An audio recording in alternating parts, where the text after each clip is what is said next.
Election night is less than a month away, and while all eyes are on the presidential race, here at home we have several key local elections. One of those is the Roanoke City mayor race, and for the next 3 weeks, each of the three candidates will be joining us right here to give you an inside look at their campaigns. Today we have Councilwoman Stephanie Moon-Reynolds. Stephanie, thank you so much for joining us today.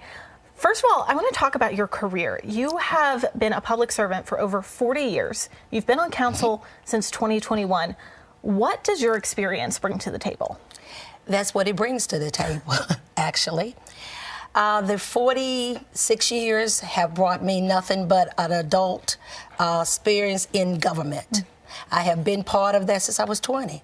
That's all I've known, and in fact, it's been in the same office. Wow. Working with city council, working for 5 mayors. I actually started with Noah Taylor. Wow. Yes, there's a story behind that. I had to come into interviews for 5 times in order to meet Noah Taylor because of his schedule.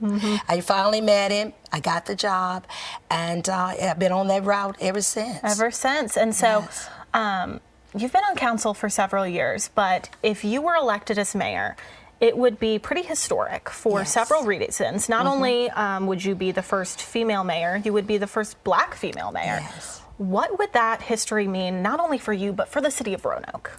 For me, I've always had first. Everything I've done in my life seems to be a first, and so I'm used to it. First Black to go into the city clerk's office and move through the ranks, become the first Black city clerk. I was the first Black to be clerk of the year.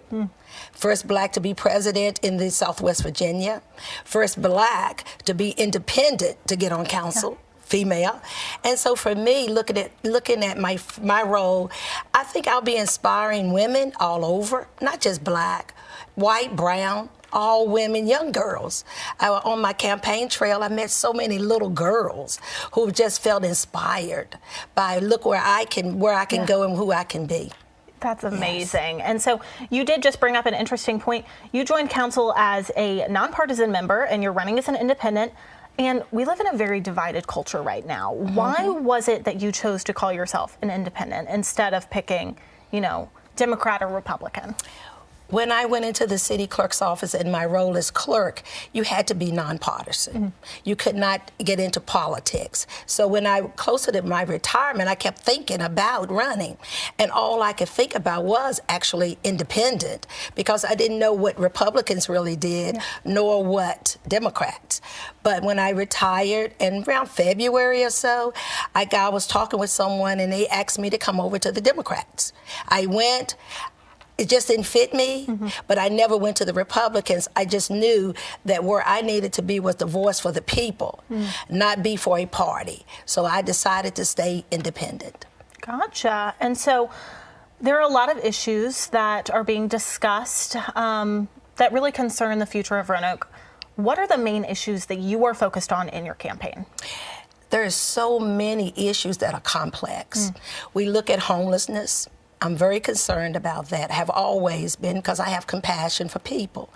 I look at safety, what that does in the community, so that involves the crime, so you have to deal with that. You're also looking at your education system with youth. I'm an advocate for youth. And then we come around and I look at economic development growth. How do we really look to grow our city and increase that population? Absolutely. And if you're elected, what will be your first step?